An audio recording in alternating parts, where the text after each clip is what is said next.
trabajadores actualmente en el mundo.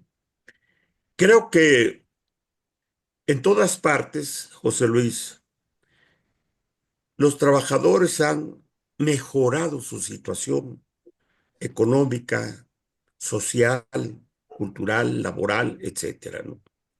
Sin embargo, yo tengo la impresión de que mucho de lo que sufren los trabajadores actualmente en el mundo tiene que ver con una política que aplicó el neoliberalismo, el globalismo, que, entre otras muchas cosas, le quitó derechos a los trabajadores. Y este hecho me parece que es parte de las demandas que actualmente está levantando el movimiento obrero en todos los países, ¿no? Y yo quiero referirme de manera particular a lo que está sucediendo en México, porque sostengo que hasta antes del 2018, que toma el gobierno el presidente López Obrador, las necesidades, la pérdida de derechos de los trabajadores había sido verdaderamente lamentable, ¿no? Porque no solamente les habían reducido sus salarios, se los congelaron por muchos tiempos, por muchos años, arguyendo que un aumento salarial aumentaba la inflación y que para evitarla, pues no había que aumentarle los salarios a los trabajadores. Y así como este detalle tan importante y vital en la vida de un trabajador, pues se dieron otras cosas como la reducción de las pensiones, la jornada laboral, el outsourcing, etcétera, etcétera, etcétera. Viene una etapa nueva a partir del gobierno de López Obrador y me parece que el mundo del trabajo en nuestro país está cambiando de manera muy importante.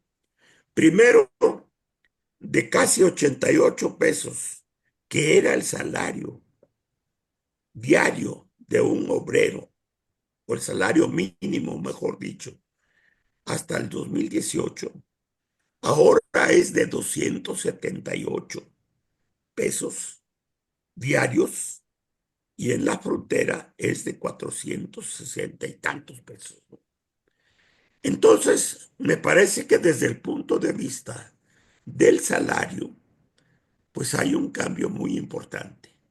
Pero ¿dónde más se nota el cambio, José Luis? Pues precisamente en lo que el Banco Mundial, entre otros, eh, eh, entre otras instancias, reconocen que México es el país en donde ha alcanzado la, el, este, la, ha quitado la pobreza a cerca de 9,5 millones de mexicanos, de trabajadores. Es el cuarto país que tiene el menor desempleo en el mundo. Y además, me parece que se han logrado cambios muy importantes que tienen que ver precisamente con la desaparición del outsourcing, aunque todavía en algunas empresas esto no se logra plenamente, entre otras cosas porque no es un problema de que se ponga en la ley, es un problema también de que los propios trabajadores, de que los propios sindicatos empujen para hacer efectivos ¿Cómo los se llama logros eso de que los acabas de dirigentes. decir, Jesús, el outsourcing? ¿Cómo es que se ¿Cómo? menciona? ¿Cómo es eso que acabas de decir, lo del Outsourcing. el Outsourcing. ¿cómo se llama eso? ¿Outsourcing? No. ¿Ah? El outsourcing, Sí. es ¿Qué es decir, eso? ¿Qué es eso? desprotegen de derechos. Significa que los trabajadores eran contratados a través de empresas que no les pagaban directamente a los trabajadores, sino que el gobierno, las empresas, metían a los trabajadores, no les pagaban lo que correspondía, no tenían derechos, no tenían prestaciones, no tenían antigüedad y les pagaban menos de lo que estaba establecido en la ley, ¿no? Eso ha Se desaparecido contrataba, ¿no? constitucionalmente. Para que no tuvieran Pero, señorío. repito, todavía hay algunas empresas y algunas instancias de gobierno, por cierto, que tienen trabajadores no reconocidos en sus derechos plenos. Todavía Claro. son estas empresas empleadoras que mandan a los trabajadores pagándoles menos salarios, sin prestaciones, sin antigüedad, etcétera, etcétera, ¿no? Pero repito, eso tiene que ver con el hecho de que los trabajadores tienen que empujar para que se hagan efectivos sus derechos, porque no basta tenerlos en la Constitución y en las leyes. Tiene que haber una lucha, un empuje importante para que se hagan efectivas esas demandas.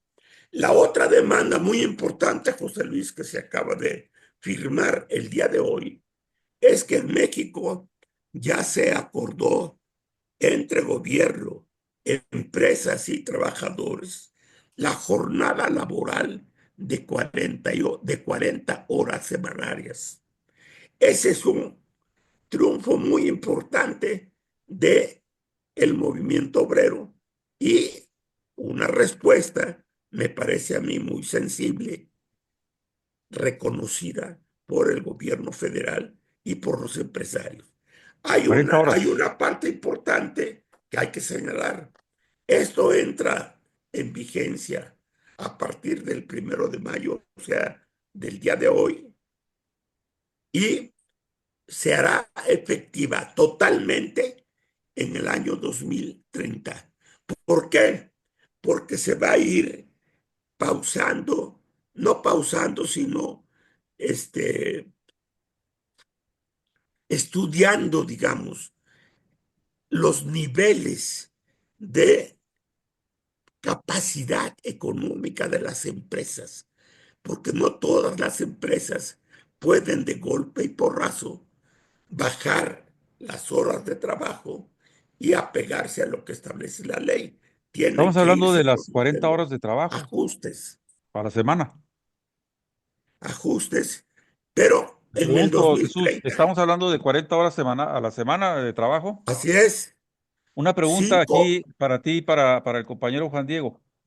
¿Cómo es cinco que no hay días a la una semana. inflación? ¿Cómo es que no hay una inflación exacerbada cuando está dando dinero el gobierno a los viejos, a los estudiantes, a los incapacitados, está subiendo el salario y siempre la laraca de la derecha decía va a haber inflación y en realidad Sí, no ha habido una inflación monstruo, ¿no? Hay una inflación, diríamos, pausada, no como en otros claro. países. ¿Cómo nos explicamos que no hay inflación cuando hay un gasto público bastante grande? Bueno, me parece a mí que tiene que ver con un proyecto de país, un proyecto económico diferente al que había implantado el neoliberalismo, ¿no? Ahora estamos viviendo en México lo que el presidente López Obrador llamó el humanismo mexicano. ¿En qué consiste, José Luis? Consiste en que durante el neoliberalismo lo que se resolvían eran los problemas de los de arriba y se desatendió las necesidades económicas de los de abajo, ¿no? Eso explica incluso lo que pasó con el pueblo proa, que ahora hay una discusión muy fuerte porque ese problema le está implicando al pueblo de México, a las finanzas públicas, a la nación, pues el pago billonaria para cubrir hasta el 2040 esta deuda que era privada y que hizo pública el gobierno de Ernesto Zedillo, ¿no?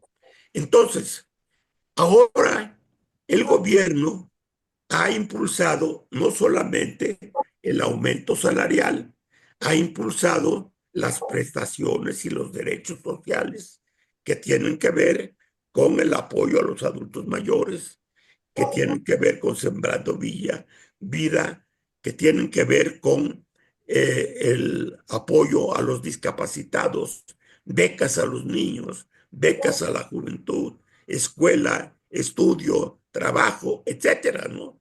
Jesús, Entonces, esto ¿qué le ha parecerá, evitado, Jesús? primero, que haya Sí, una situación que estaba derivando en la violencia, porque la mayor parte de los jóvenes que no tenían trabajo, que no tenían escuela, pues eran presas fáciles del crimen organizado, cosa que ahora eso no está sucediendo de manera regular, ¿no? Entonces, esa es una cuestión muy importante. Se está distribuyendo de manera más equitativa la riqueza que se produce en el país por parte del pueblo mexicano, por parte de los trabajadores. Y esa distribución de la riqueza tiene que ver precisamente con el hecho de que ahora los trabajadores, el pueblo, se está endrogando menos, vive una situación económica y social mucho mejor. Tú vas a las fondas, a los restaurantes, a los lugares donde tradicionalmente llegaba la gente de dinero y ahora están llenos los restaurantes, las fondas, los comercios de gente del pueblo, de trabajadores, de adultos mayores, de jóvenes que están comprando, que están consumiendo y que obviamente se está aumentando el consumo interno y no estamos en una situación que está viviendo el pueblo, por ejemplo, de los Estados Unidos ahora o de otros países donde la riqueza no se distribuye de manera más o menos equitativa, ¿no? Y eso ha evitado, según mi opinión, pues que vivamos la situación que se vivía hasta antes del gobierno de López Obrador.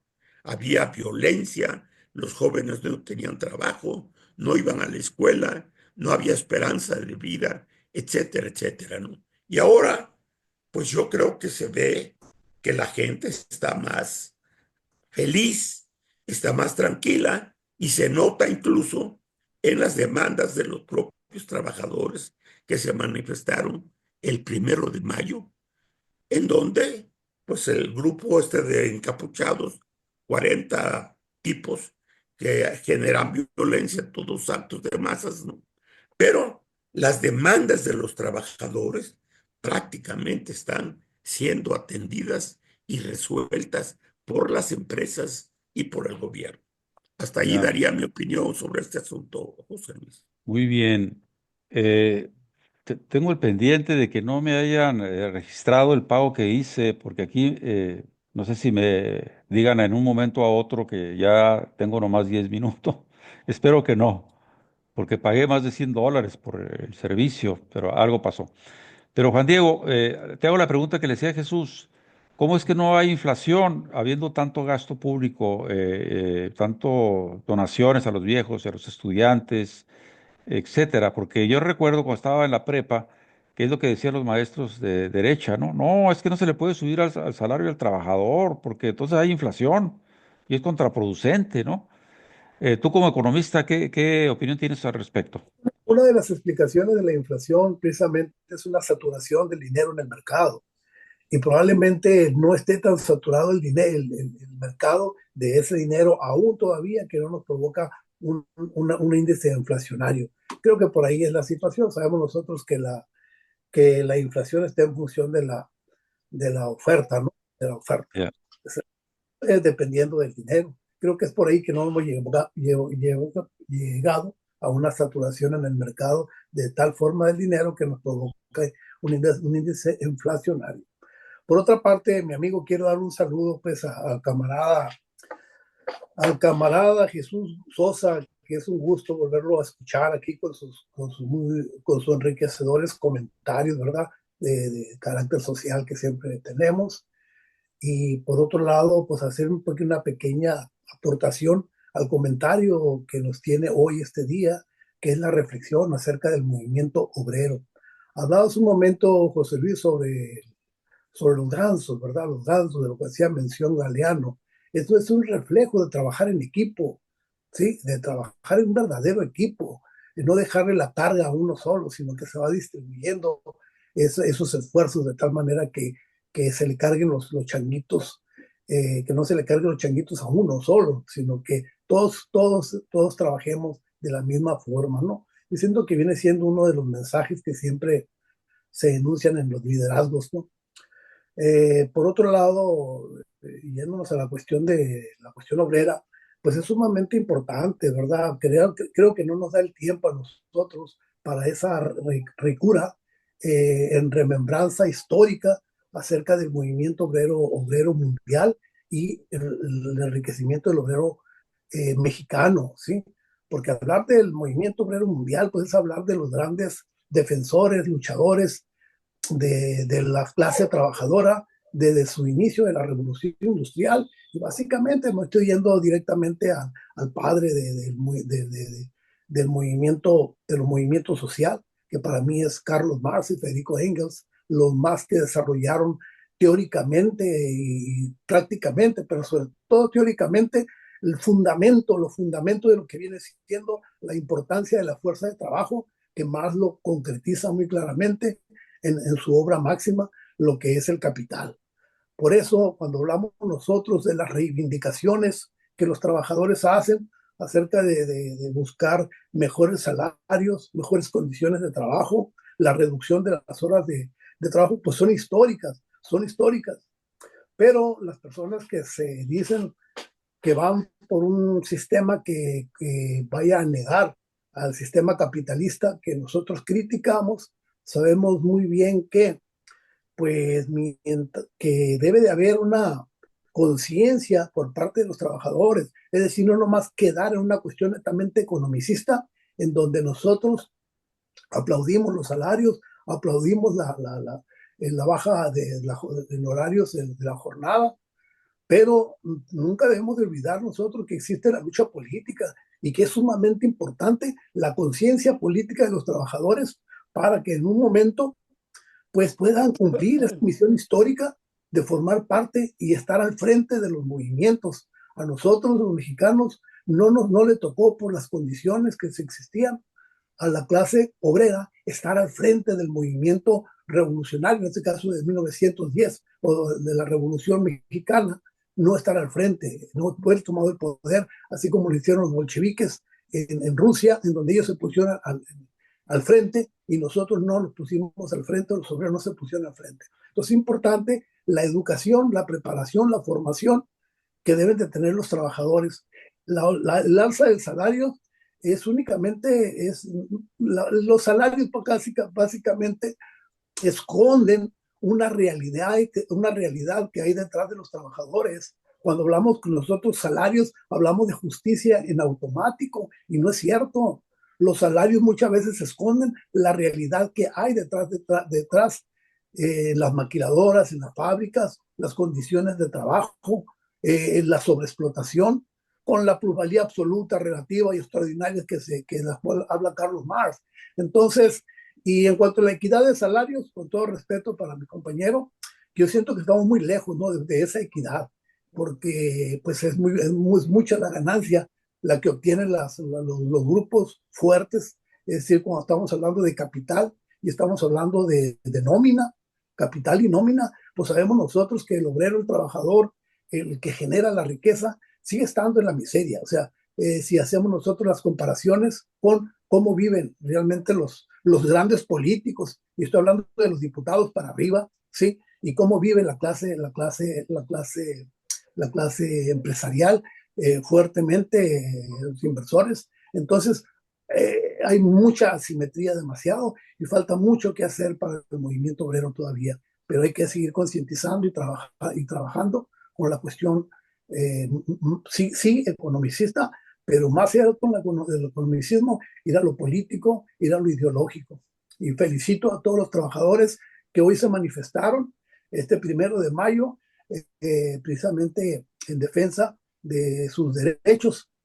Y para cerrar con esto, mi buen José Luis, hablabas, decías que sí que había que festejar o qué había que hacer hoy. Los burgueses deben de seguir festejando porque gracias a una fuerza trabajadora todavía en condiciones de explotación siguen amasando grandes riquezas.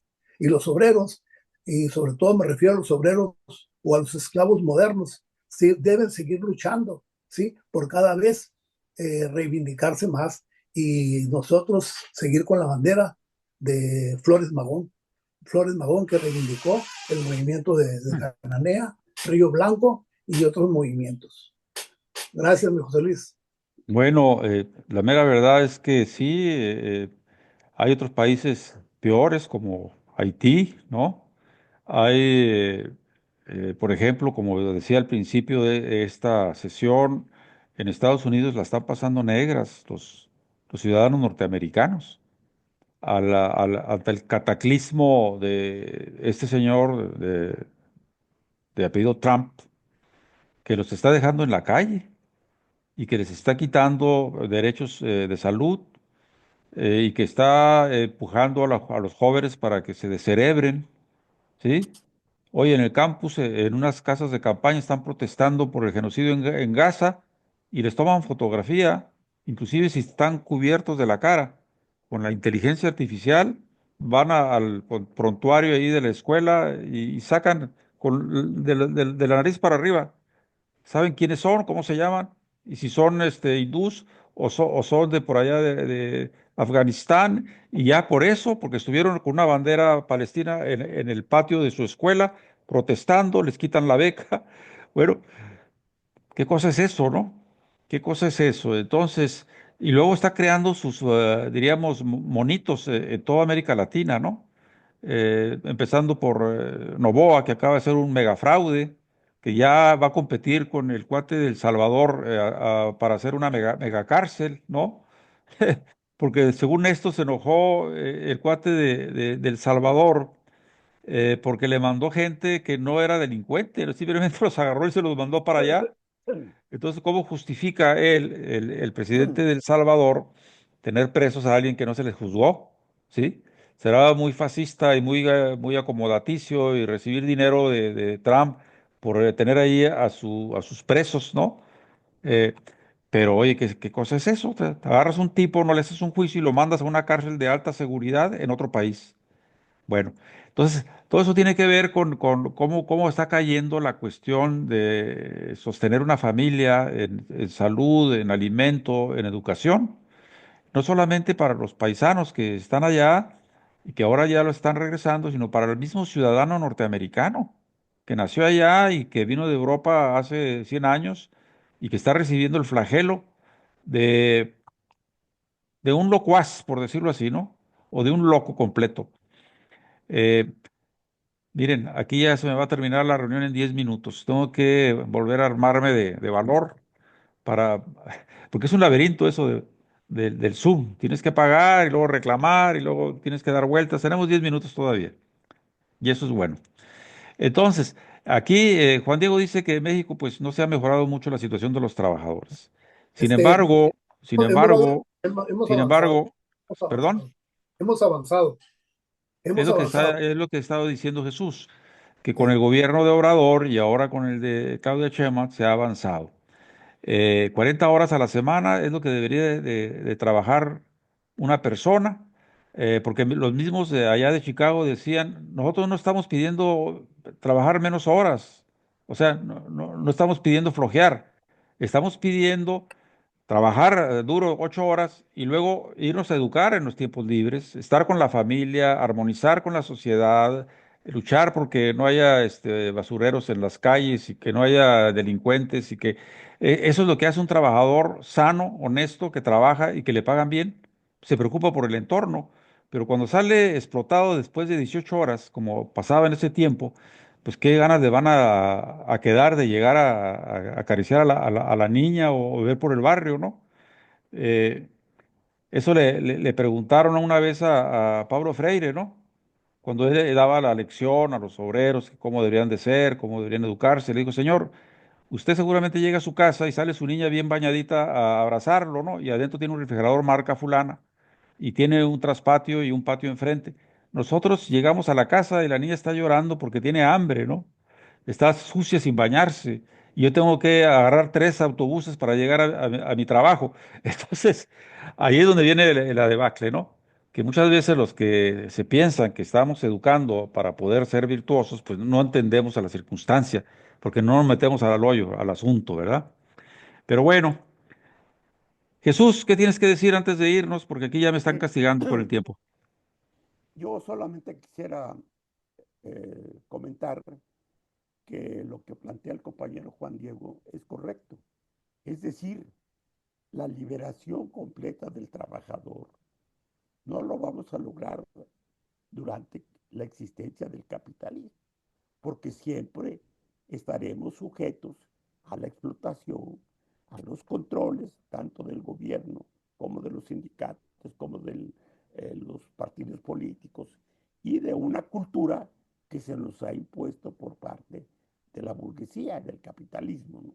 Sin embargo, pues vienen retos todavía más complicados, porque el desarrollo de la ciencia, de la tecnología, va a significar que mucha de la fuerza de trabajo que actualmente labora en las empresas, en el campo, en todas partes, pues va a ser desplazada por la tecnología, ¿no? Entonces, ese es otro problema que se nos va a venir pronto y que tenemos que estar preparados para afrontar una situación en la que la máquina va a empezar a ser la que va a decidir, la que va a producir, desplazando pues la fuerza de trabajo de los obreros, de los campesinos, etcétera, etcétera, ¿no?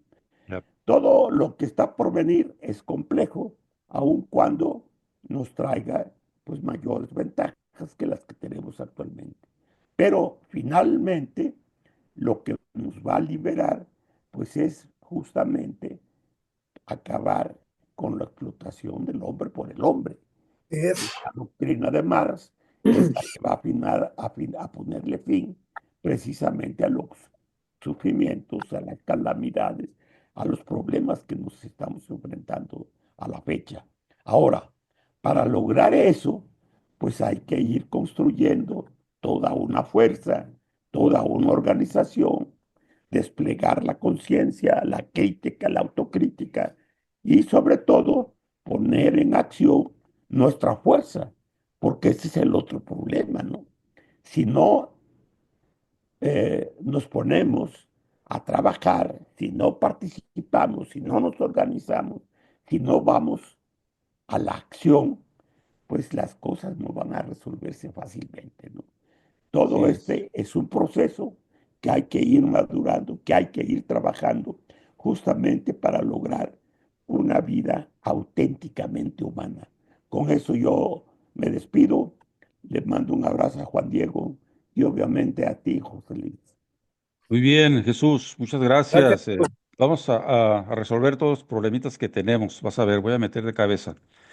Bien, Juan Diego, pues tenemos 4 minutos más. Puedes emplearlos en lo que gustes. Hace falta que te centres más para la próxima porque estás acá en la orilla de la pantalla.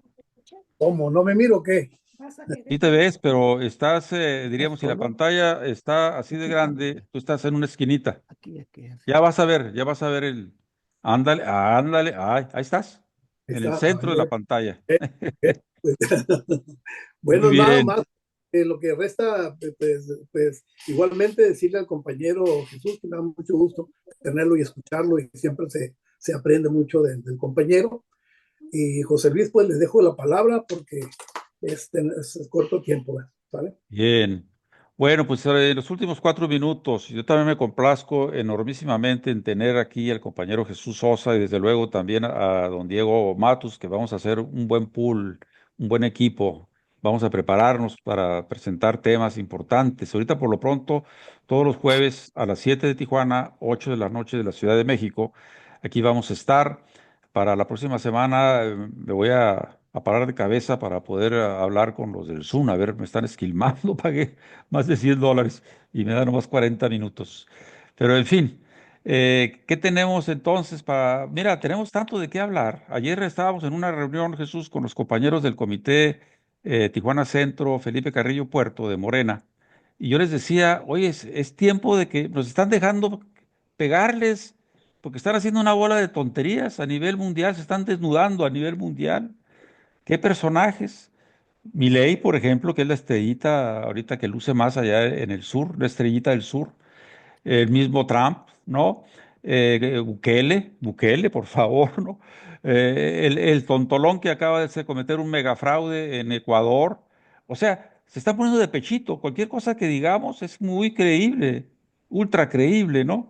Y el pronóstico de lo que va a suceder con ellos, pues yo me atrevo a decir que es un pronóstico oscuro, ¿no?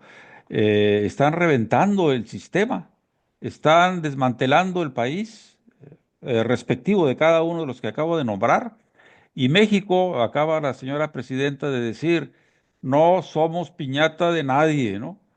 Ustedes ocúpense de sus problemas, que tienen muchos, porque además nosotros tenemos una familia unida que es la que hace que sus hijos no consuman droga o que haya un índice menor de consumo de droga con respecto, por ejemplo, a Estados Unidos, donde el muchacho después de la mayoría de edad se va de su casa, ¿no? Tenga dinero para rentar un apartamento o no. Y allá donde anda con malas compañías, bueno, pues empieza a tronar por el vicio. Entonces, hay un chiste con el que me despido, ¿verdad? Que estaban tres perros bajo un farol en una esquina, un perro cubano, un perro gringo y un perro, ¿cuál era el otro? Creo que mexicano. No, de Biafra, el otro perro era de Biafra. El perro de Biafra les pregunta a los otros dos perros, oigan, ¿qué es comer? ¿No? Porque en Biafra hubo un tiempo en que no comían, no sé si exista todavía ese lugar. Eh, el perro, el perro cubano, seguramente es un chiste de derecha, ¿no? El perro cubano dice, oigan, ¿qué es ladrar? Y el perro gringo dice, oigan, ¿qué es familia? Por lo que acabo de decir, ¿no? Que desaparece la familia norteamericana cuando el niño ya puede salirse de su casa, ¿no? Pues este minuto lo dejamos para hacer un aplauso metafórico para los hombres que luchan por que suba la calidad del empleo, la Un calidad de antes, vida, que un defiendan antes, el medio ambiente. Sí, José, habías comentado sobre que México no es piñata de piñata, nadie, así no es es, piñata de nadie, ¿no? Es importante, es interesante que se hubiese dicho, México ya no es piñata de nadie, porque desde que llegaron los españoles nos han tratado como piñata. Claro que así es. tuvimos nuestros momentos, pero sin embargo, creo que con estas políticas de López Obrador, ahora sí podemos decir que México no es piñata de nadie, aunada a Sheinbaum, ¿no? Correcto. Ahora sí nos vamos porque se va a cortar. Y te volviste a poner en la esquina, Diego. Ahí te vas a ver.